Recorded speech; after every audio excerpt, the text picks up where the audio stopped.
War के बाद Rachel अपने हस्बैंड के पास आती है। जिस घर में वो रह रहे थे उस घर को उसी के ओनर के साथ उन्हें शेयर करना पड़ता है और इसी वजह से सारी प्रॉब्लम हुई थी। हस्बैंड वाइफ के बीच में भी जैसी चीज़ें लग रही थी वैसी थी नहीं। हेलो फ्रेंड्स, आज मैं आपको द आफ्टरमैथ ये 2019 की एक बहुत ही अच्छी ड्रामा मूवी एक्सप्लेन करने वाला हूँ। अगर आपको वीडियो अच्छा लगता है तो प्लीज़ इसे लाइक और कमेंट ज़रूर कर दीजिएगा। बिना किसी देरी के एक्सप्लेनेशन स्टार्ट करते हैं। मूवी स्टार्ट होती है और हम हमारी मेन कैरेक्टर रेचल को जर्मनी में आता हुआ देख सकते हैं। ये 1945 का टाइम था। इंग्लैंड ने जर्मनी पर हमला किया था और वो जीत चुके थे। रेचल का हस्बैंड इंग्लैंड के लिए एक बहुत बड़ा ऑफिसर था। वॉर अब खत्म हो चुकी थी तो उसके हस्बैंड ने उसे जर्मनी में बुला लिया। इनके रहने के लिए जर्मनी के बड़े से हाउस को खाली किया जाता है। यहाँ पर ऑलरेडी एक बहुत ही अमीर आदमी रहा करता था जिसका नाम था स्टीफन को अब अपना सामान लेकर डायरेक्टली कैंप्स में रहना पड़ेगा। रेचल जब यहाँ पर पहुंची तो उसका हस्बैंड लुइस उसे लेने के लिए आया हुआ था। अभी अभी जो वॉर खत्म हुए ये इन दोनों के लिए बहुत ही हार्ड थे। अब यहाँ पर वो न्यू स्टार्ट करना चाहते हैं। ये जब घर पर पहुंचे तो होम ओनर, जिसे अब खाली करना पड़ेगा, जिसका नाम है स्टीफन, ये इन्हें वेलकम करता है। ये एक बहुत ही ब्यूटीफुल सा हाउस था। रात में लुइस और रेचल जब एक साथ थे तो वॉर में उन्हें कितनी तकलीफ हुई थी इसके बारे में वो शेयर कर रहे थे। आजकल रेचल ज़रा डिस्टर्ब रहती है तो इस वजह से स्मोकिंग भी करने लग गई थी। अगले दिन जब लुइस अपने जॉब पर गया तो रिवॉल्यूशन करने वाले कुछ लड़के वहाँ पर थे जो अभी भी हिटलर को मानते हैं। एक लड़का वहाँ से भागने लग गया तो एक ऑफिसर को उसे शूट करना पड़ता है। मरते मरते भी वो हिटलर का ही नाम लेता है। लुइस को देखकर बुरा लगा क्योंकि ये सिर्फ एक टीनेजर था। घर में रेचल जब घूम रही थी वो स्टीफन की बेटी को भी देखती है जिसका नाम है फ्रेडा नाराज थी क्योंकि उसका ही घर है और उसे इस तरीके से निकाला जा रहा है। थोड़ी देर में जब लुइस घर पर आया तो रेचल उसे पूछती है कि प्रीवियस ओनर यहाँ से कब जाएगा। लुइस दिल का बहुत ही अच्छा था। वो कहता है बाहर हालत बहुत ही ज़्यादा खराब है। अगर हमने स्टीफन और उसकी बेटी को इस तरीके से बाहर भेज दिया तो उनके खाने पीने का भी कोई भी ठिकाना नहीं रहेगा। वो कहता है हम उन्हें रहने के लिए ऊपर का फ्लोर दे सकते हैं। रेचल इस पर गुस्सा होगी। वो चाहती थी कि वो दोनों अकेले रह सके, अपनी लाइफ में कुछ चेंजेस चाहती थी। लुइस को इस तरीके से स्टीफन को बाहर निकाल देना अच्छा नहीं लगता तो रेचल की बात तो नहीं मानता। रेचल के लिए घर, यहाँ की सारी चीजें ये बहुत ही अनकंफर्टेबल थी। घर में एक चेयर थी जो रेचल को थोड़ी भी पसंद नहीं आती। इस पर स्टीफन ने कहा कि बहुत ही फेमस चेयर है, सबसे ज्यादा कंफर्टेबल। रेचल को ऐसा नहीं लगता। स्टीफन ने कहा इस चेयर के बनाने के पीछे भी फिलोसॉफी है। यहाँ की सारी चीजें वो हेट कर रही थी। स्टीफन फिर उसे सारी घर की कीज देकर चला गया। रात में जब रेचल और लुइस डिनर कर रहे थे तो रेचल उसे पूछती है तुम इस तरीके से बिहेव कैसे कर सकते हो, जैसे सब कुछ चीजें एकदम नॉर्मल है। लुइस कहता है कि तुम्हें इस तरीके से बातें नहीं करनी चाहिए। एक्चुअल में जब वॉर चल रहा था तो इनके बेटे की एक बॉम्ब की वजह से डेथ हो गई। इसी वजह से रेचल बहुत ही ज्यादा डिस्टर्ब है। बात लेते वक्त भी वो रो रही थी। इसे लुइस नोटिस करता है। रेचल और उसकी फ्रेंड डिस्कस कर रहे थे कि स्टीफन अब भी उनके साथ क्यों रहता है। रेचल के फ्रेंड ने उसे कहा कि स्टीफन शायद तुम लोगों को हेट करता होगा। वो दिखाता नहीं पर फिर भी यहाँ के सब लोग हमें हेट करते हैं। रेचल जब घर पर आई तो स्टीफन की बेटी घर का पियानो बजा रही थी। स्टीफन उसे ऊपर भेजता है और सॉरी कहता है। स्टीफन ने रेचल से कहा कि उसकी मदर का था। रेचल पूछती कि उसकी मदर कहाँ है। स्टीफन ने कहा कि उसकी वॉर में डेथ हो चुकी है।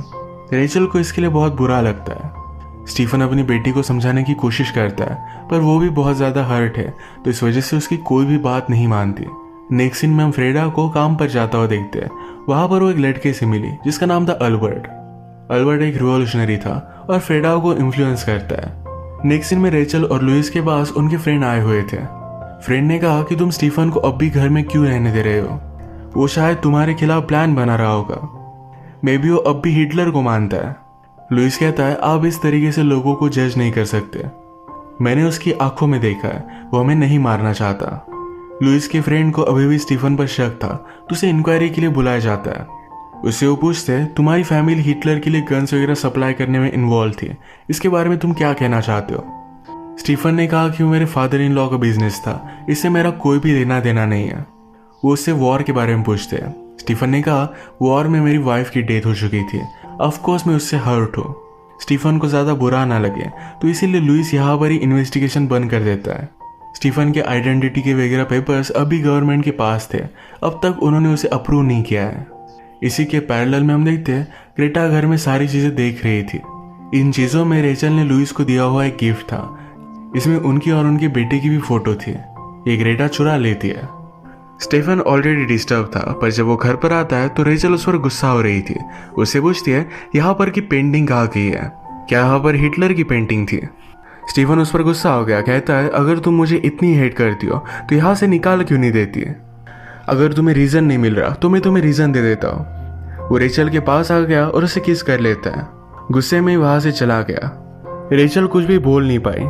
नेक्स्ट सीन में हम देखते हैं फ्रेडा और उसका फ्रेंड अल्बर्ट ये दोनों एक दूसरे के साथ टाइम स्पेंड करने लग गए थे। फ्रेडा को बहुत अच्छा लगता था। एक रात रेचल और लुइस के यहाँ उनके फ्रेंड आने वाले थे।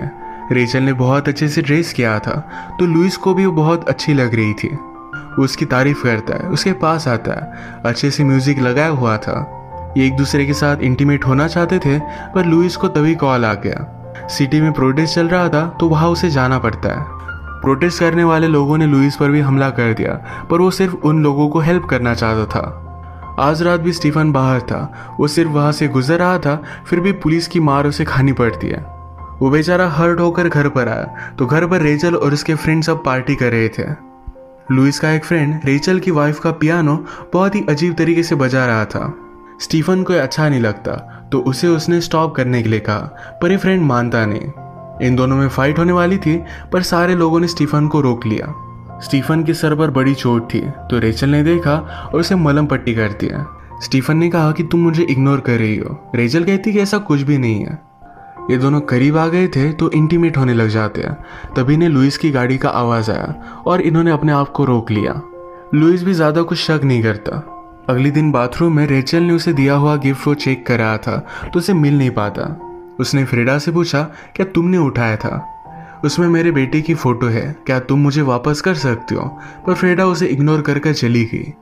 जब लुइस और रेचल एक साथ थे तो रेचल ने उससे कहा हमारे बेटे की डेथ के बाद तुम्हें 6 दिनों की छुट्टी मिल सकती थी, पर तुमने वो ली नहीं, तुम अपने जॉब के लिए चले गए। ऐसा क्यों, मुझे तुम्हारी ज़रूरत थी, तुम इस तरीके से कैसे बिहेव कर सकते हो। लुइस कहता है कि कंट्री में वॉर चल रही थी, मुझे जाना ज़रूरी था।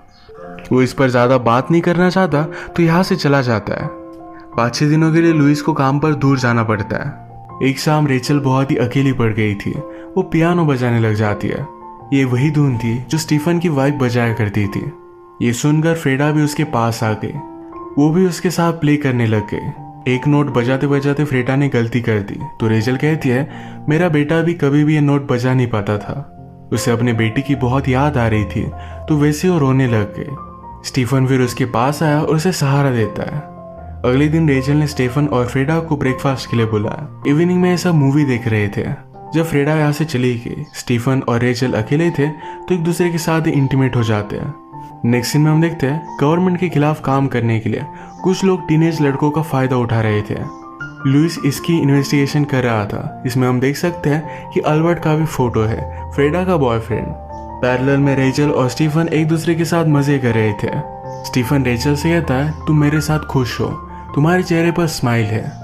जब से तुम यहाँ पर आई तब से तुमने कभी भी स्माइल नहीं किया था। मैं अब यहाँ से दूर चले जाने वाला हूँ, माउंटेन्स में रहने वाला हूँ। एक अच्छा सा घर बिल्ड करूंगा जहाँ पर तुम भी मेरे साथ आ सकती हो। रेचल कहती कि अब तक तुम्हें तुम्हारे पेपर्स नहीं मिले हैं। स्टीफन कहता है कि ये सब हो जाएगा। नेक्स्ट सीन में हम देखते हैं कि फ्रेडा जब अल्बर्ट के पास आई हुई थी तो उससे वो लुइस के बारे में पूछ लेता है। हमेशा उसे लुइस के बारे में सारी इन्फॉर्मेशन जाननी थी। स्टीफन को उसके पेपर जल्द से जल्द मिल जाए, इसीलिए रेचल अपने फ्रेंड से हेल्प मांग लेती है। उसके फ्रेंड को भी पता चल गया था कि स्टीफन और रेचल के बीच में अफेयर है। लुइस जब अपने काम से घर पर वापस आया तो बहुत ही खुश था। वो कहता है मेरे पास एक गुड न्यूज़ है। ये गुड न्यूज़ देने के लिए उसने स्टीफन को भी नीचे बुलाया। उसने कहा कि अब हम दोनों फिर से इंग्लैंड वापस जाने वाले हैं। रेचल भी पहले यही चाहती थी, पर अब स्टीफन की वजह से वो बहुत ही ज़्यादा कंफ्यूज हो गई थी। आज रात ये दोनों पार्टी पर जाने वाले थे। इसकी इन्फॉर्मेशन फ्रेडा अल्बर्ट को दे देती है। पार्टी में जाने से पहले रेचल स्टीफन से छुप छुप कर मिली। स्टीफन कहता है कि उसे बता दो। रेचल डर रही थी, पर स्टीफन बता देगा इससे पहले उसे ही बताना था। रेचल और लुइस फिर पार्टी में गए। लुइस का फ्रेंड उसे कहता है अगर तुम्हें कुछ हेल्प की ज़रूरत थी तो मुझसे डायरेक्टली मांग लेते। स्टीफन के पेपर्स को अप्रूव करने के लिए तुम्हारी वाइफ को भेजने की क्या ज़रूरत थी। इस बात से लुइस को रेचल पर शक आ गया। वो जिस तरीके से बिहेव कर रही थी ये सारी चीज़ों को सोचने लग गया। उसके पास जाकर उसे कन्फ्रंट करता है। कहता है कि जो भी मैं सोच रहा हूँ ये क्या सब कुछ सच है। रेचल उसे सॉरी कहती है। स्टीफन गुस्सा था तो रेचल ने कहा, हमारे बेटे की डेथ हो जाने के बाद सब कुछ बदल गया था। तुम मुझे छोड़कर चले गए थे। हमारे बेटे की डेथ के लिए तुम मुझे दोषी मानते हो। वो गुस्से में यहाँ से जा रही थी तो लुइस भी उसके साथ आता है। अचानक से अल्बर्ट ने इन पर हमला कर दिया। एक आदमी मारा जाता है और लुइस ने अल्बर्ट का पीछा किया। अल्बर्ट भागते भागते एक स्नो से भरी हुई रिवर तक आ गया था। वो अब आगे जा नहीं सकता था। अल्बर्ट के पीछे पीछे फ्रेडा भी उसका पीछा करते हुए आई हुई थी। अचानक से अल्बर्ट का पैर फिसल कर वो इस नदी में डूब जाता है। फ्रेडा उसे बचाने की कोशिश करती पर वो खुद भी डूब जाती है। इस वजह से लुइस ने उसे बचा लिया। घर पर आने के बाद लुइस रेचल से कहता है, तुम कुछ न्यू स्टार्ट करना चाहती थी, एक नई लाइफ। ये करने के लिए मैं तुम्हें ब्लेम नहीं कर सकता। शायद ये सब मेरी ही गलती है। फ्रेडा रोते रोते स्टीफन के पास आती है। स्टीफन उसके लिए वरीड था। कहता है, मैं हमेशा तुम्हें प्रोटेक्ट करूंगा। मुझे तुम्हें सब कुछ चीजें बतानी चाहिए। तुम मेरे लिए बहुत इंपॉर्टेंट हो। वो कहती है कि मैं मदर को बहुत मिस करती हूँ। स्टीफन ने कहा कि मैं भी करता हूँ, पर हम एक दूसरे के साथ हैं, एक दूसरे का सहारा बन सकते हैं। अगली सुबह हम देखते हैं रेचल और स्टीफन ये दोनों जाने के लिए रेडी थे। स्टीफन लुइस को कुछ बोलने वाला था पर लुइस कहता है, तो सिर्फ यहाँ से चले जाओ। जाते जाते रेचल लुइस के पास आए। लुइस पूछता है, हमारे बेटे की डेथ कैसे हुई थी। रेचल कहती है, बॉन्सपोर्ट में उसकी इंस्टेंट डेथ हुई थी, उसे ज्यादा तकलीफ नहीं हुई। लुइस कहता है, मुझे कभी भी तुम्हें छोड़कर जाना नहीं था पर मुझे जाना पड़ा। जब भी मैं तुम्हें देखता था तो हमारे बेटे की मुझे याद आती थी। तुम्हारा हंसना, तुम्हारा वॉइस, सब कुछ मुझे उसकी याद दिलाता था। ये कहकर लुइस रोने लग गया। रेचल भी उसे हक कर लेती है। इसके बाद वो स्टीफन के साथ चली गई। लुइस ऊपर आता है, अपने बेटे का शर्ट देखकर बहुत रोता है। स्टीफन और लुइस की ट्रेन निकलने वाली थी पर रेचल अपना माइंड चेंज कर लेती है। स्टीफन कहता है कि प्लीज ऐसा मत करो, मुझे तुम्हारी जरूरत है। तुम फिर से अपनी न्यू लाइफ स्टार्ट करना चाहती थी। रेचल कहती कि मैं अब भी न्यू लाइफ स्टार्ट करना चाहती हूँ, पर वो लुइस के साथ। वो उसे इस तरीके से छोड़ नहीं सकती। लुइस रेडी होकर इंग्लैंड के लिए जा रहा था पर रेचल उसके पास आके वो उसे गले लगा लेता है। जो भी हुआ इसके लिए एक दूसरे को उन्होंने माफ कर दिया है। अपने बेटे के गुजर जाने के बाद ये दोनों पेन में थे और इसी वजह से इस तरीके से बिहेव कर रहे थे। जब सही तरीके से एक दूसरे से इन्होंने बात की तब रियलाइज किया कि दोनों को एक दूसरे की बहुत जरूरत है।